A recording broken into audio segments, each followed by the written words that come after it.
sex for favors, secrets, cover-ups, corruption. I've heard things that'll blow your mind, and now I think it's time you get the whole story. I'm Jesse Ventura, and this is Quinnspiracy Theory.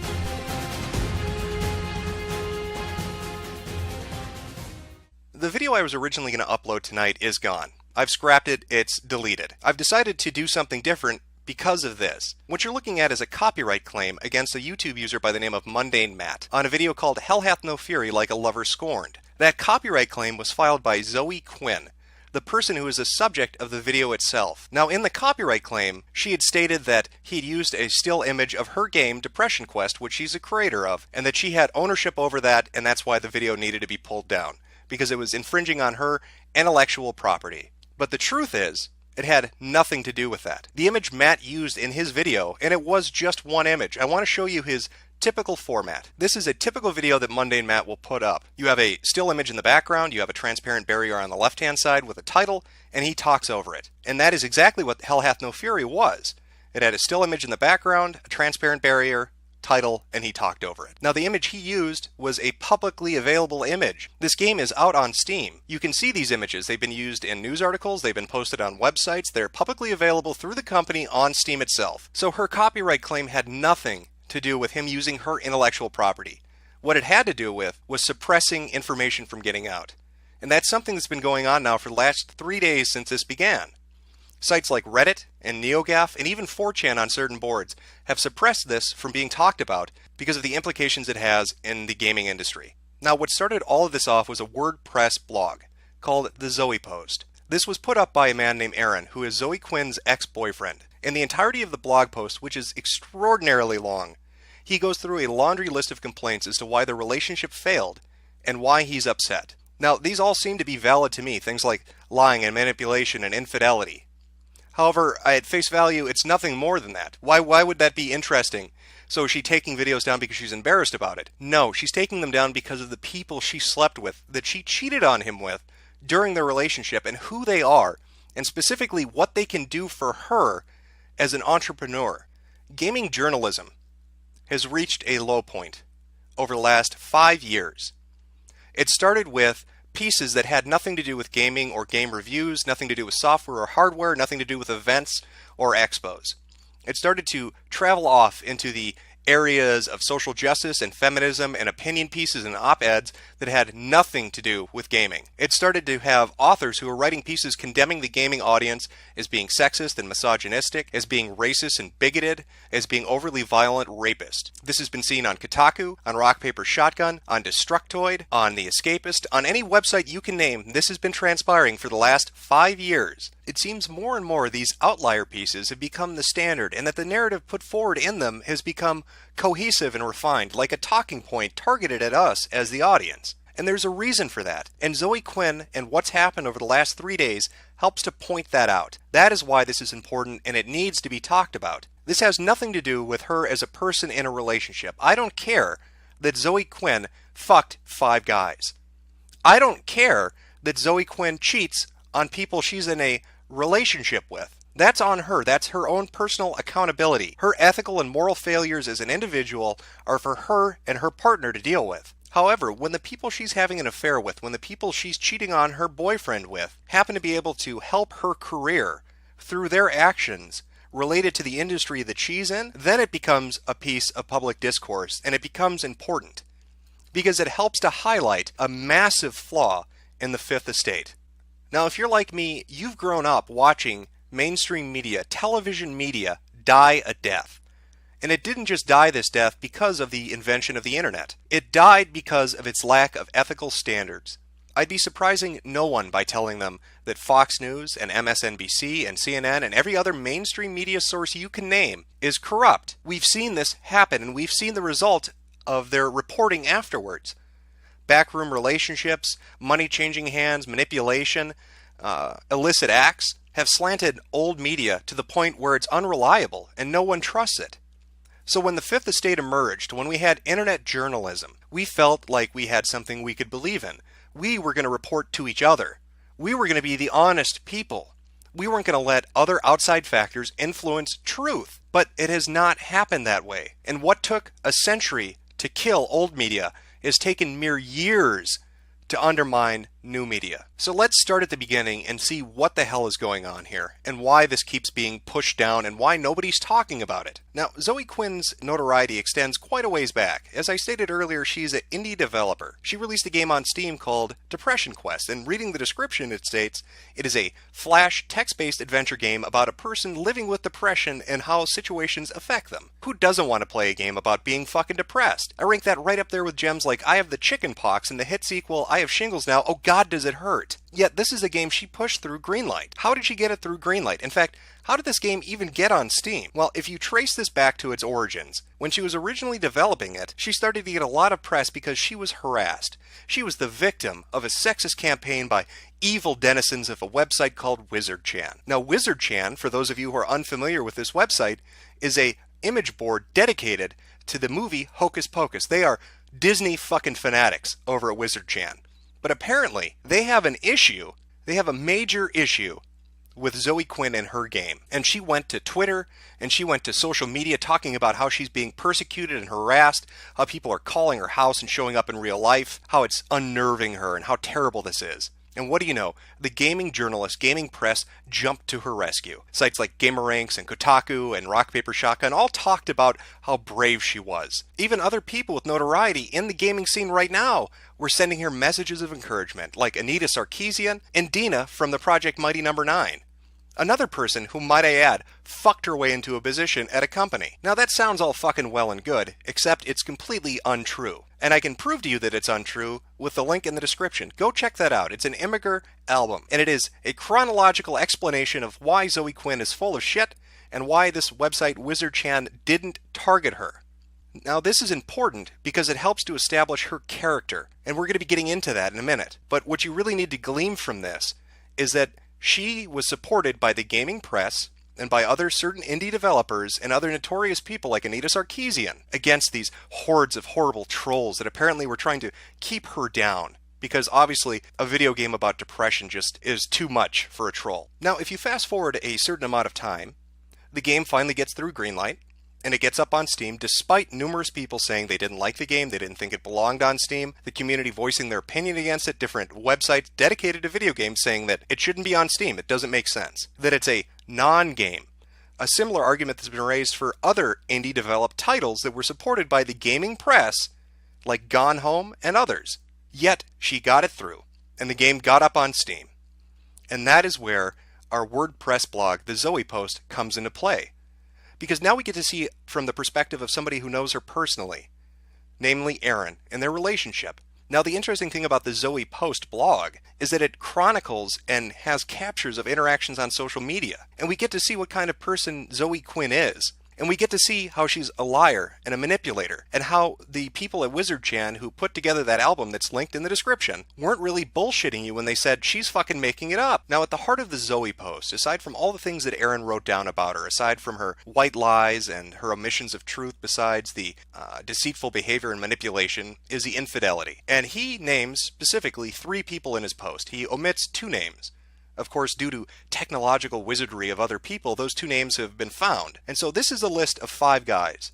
And again, I'm not putting their names out there because I think it's wrong she cheated in a relationship. I'm putting those names out there to show you, or to start to show you, how corrupt gaming journalism and game development have become. These are the 5 guys. Now, to start with, on the very far right-hand side is Joshua Boggs. Now, he was her boss. She had sex with him while she was in a relationship with Erin. The interesting thing is, Joshua Boggs is married. So not only was she having sex with her employer, she was having sex with a man who's married. This didn't cause her a crisis of conscience, even though she's made statements in the past on social media saying how wrong it is to have affairs, how terrible it is to cheat on somebody when you're married. But again, as a liar, she says one thing and does another. Some other names that are listed there are Robin Arnott and Kyle Pulver, both indie game devs. You have Brandon McCartan, multi-award-winning indie game dev prodigy for Fez and Aquaria. That's interesting on its own for some things that happened just yesterday, but I'll get to that in a minute. But really, the biggest fucking issue that we're looking at right now is the name in the middle. Nathan Grayson. Who is Nathan Grayson? And why is it important we talk about his and Zoe's relationship? Nathan Grayson is a video game journalist. Nathan Grayson is somebody who wrote for Rock Paper Shotgun and currently writes for Kotaku. Nathan Grayson is somebody who has published positive pieces about Zoe's game, who has given her publicity, and who has marketed her product while having sex with her and not disclosing it. Now, there's a word for people when there's a professional conflict and they need to step back from what they do as a job because of conflicting things. It's called recusing oneself. Nathan Grayson not only did not recuse himself from writing the articles that fluffed up her product and promoted her, he went so far as to hide the fact that they had a relationship. Here you see an example of just 2 pieces he wrote this year, one on Rock Paper Shotgun and one on Kotaku, talking about her product and her specifically. This starts to show a pattern of behavior in game journalism. These people have no professional barrier which exists between their relationships.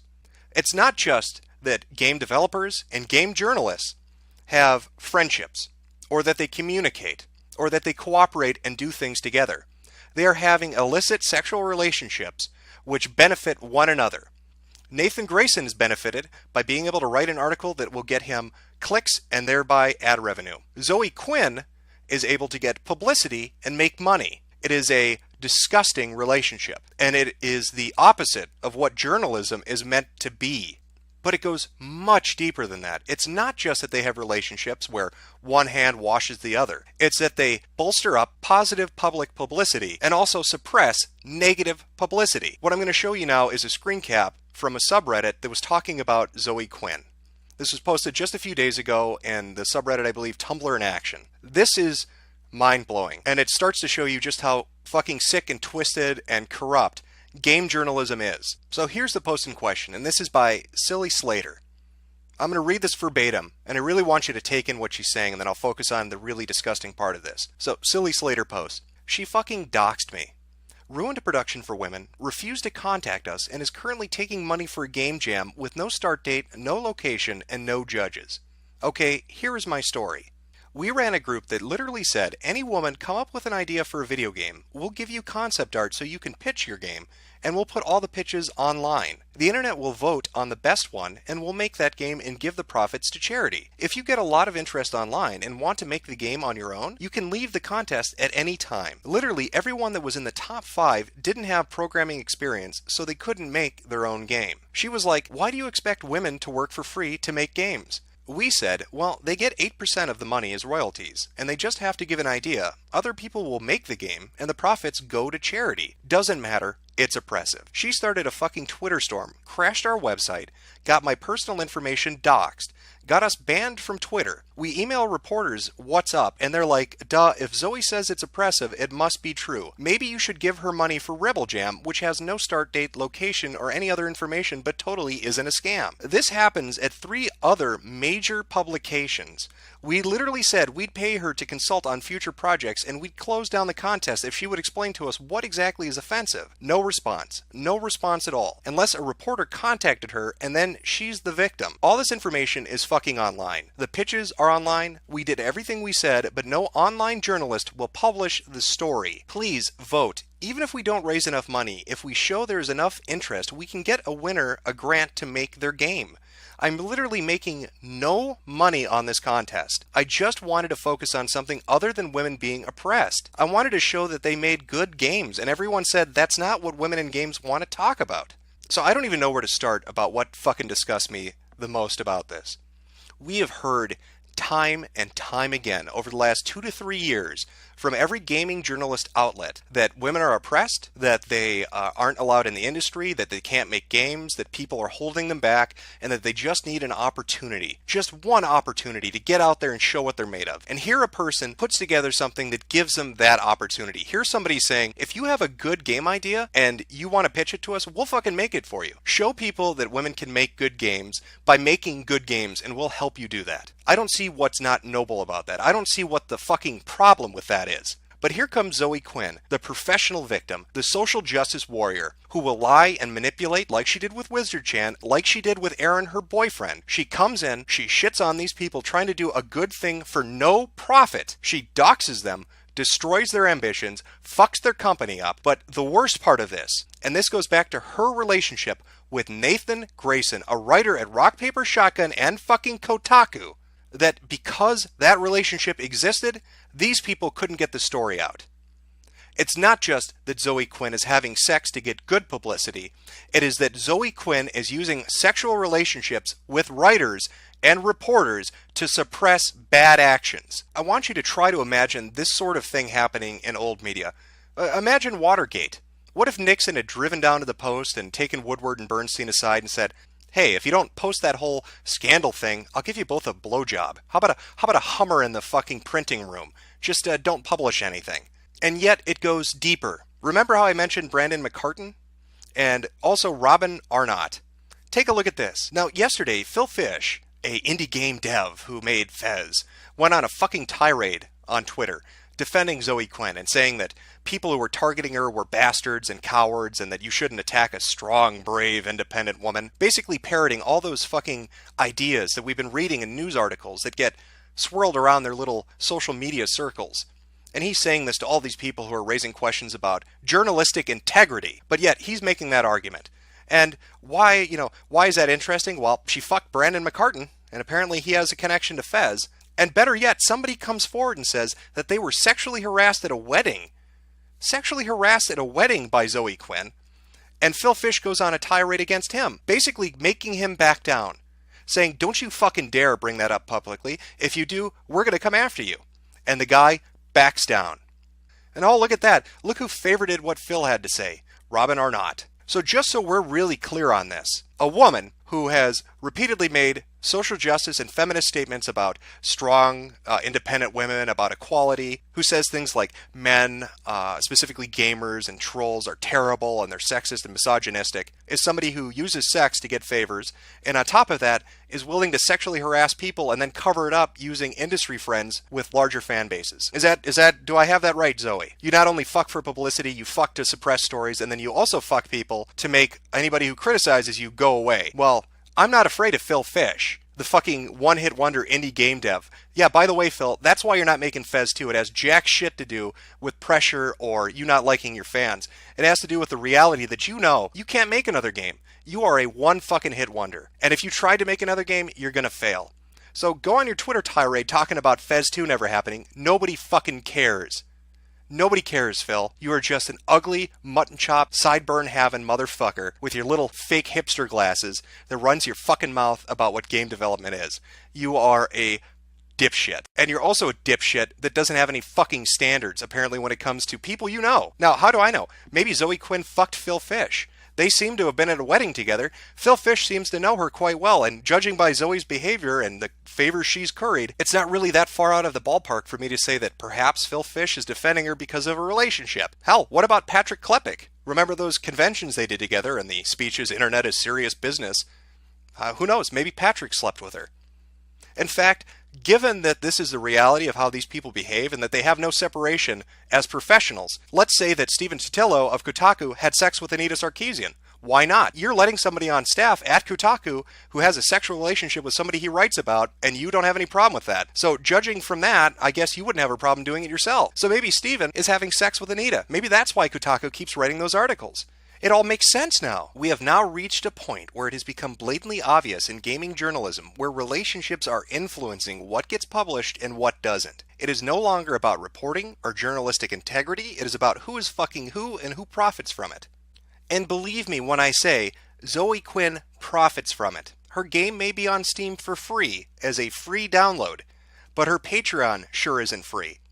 Her Rebel Game Jam sure isn't free. Her begging people on Twitter from suspicious muggings to help pay rent isn't free. She is making money off the back of publicity gotten through sex. And game journalists have no problem with this. And of course, it's all the more hypocritical of them, given their stance on social justice, on feminism, on sexual equality, on gender equality, on sexual equality, on color equality, on all the buzzwords and hot topics they use to clickbait people into coming to their articles.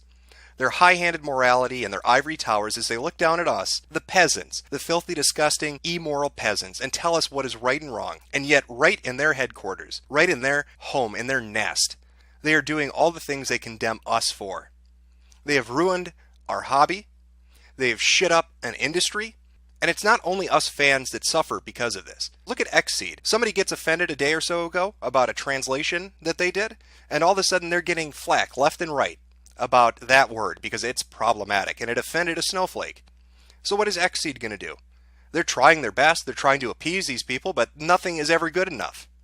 And it is perpetuated by these hypocritical cunts at gaming journalist sites that don't mean anything they print and they just do it for money. And Xseed is just one of the recent examples. I mean, here's another. Here's a journal entry that's up on DeviantArt called Save the Boob Plate. Now this is written by somebody who worked on a game. They worked on Divinity Original Sin. Look at that second paragraph. This journal entry is all about judgmental journalism, offended by design opinionators, and the fearsome white knights that the first two bring in their wake. And this person's talking about what it's like to try to create a game when you're bombarded by these assholes that are constantly shoving their fucking message down your throat. And what makes it all the more worse is that this person suffers not because these people actually believe in the shit they peddle, but because they make money off of it. They don't care. It doesn't matter to them. Their actions speak volumes about their character. So now at the close of this video, I really want you to think on this.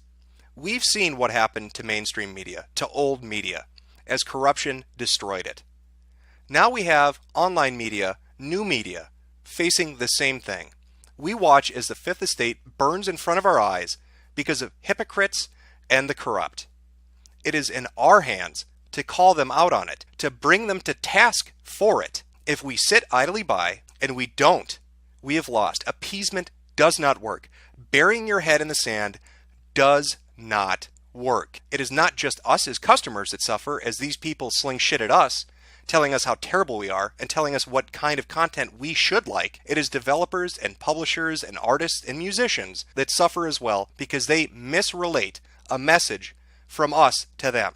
They preach about morality and social justice. They talk about ethics and an end to sexism and racism, and their personal behavior is abhorrent and completely contradictory to the things they print. They are in bed with each other, they communicate on Twitter with each other and other social media platforms constantly. There is no professional separation between a subject and an author. There is no decorum or acumen for any of these people. And you've just seen a taste of what's happening. Mundane Matt gets his video pulled down by a false accusation. Websites refuse to let this be talked about. And I guarantee you, we're going to see articles published by the likes of Kotaku and GamerRanks and others that are going to ignore these kind of accusations, and they're going to focus on how poor Zoe Quinn is just a victim, or she's being slut-shamed, or whatever buzzword they're going to pull out of their ass to dodge the bullet coming at their head. Don't fucking let them. Call them out. Call their asses out. Are you not sick of this shit? Have your games not been tampered with enough at this point? We as consumers, as gamers, have a choice. We either back the people that make the games we like, or we let these assholes dictate to us who's going to be popular in 10 years. Do you want an industry that's filled with nothing but Anita Sarkeesians, and Dinas, and Phil Fishes, and Zoe Quinns? Because I sure as hell don't, and I hope you don't either. So I encourage you to talk about this on different websites, on different social media. Talk about it non-fucking stop. Don't let them sweep it under the rug. Don't let them avoid the fucking issue.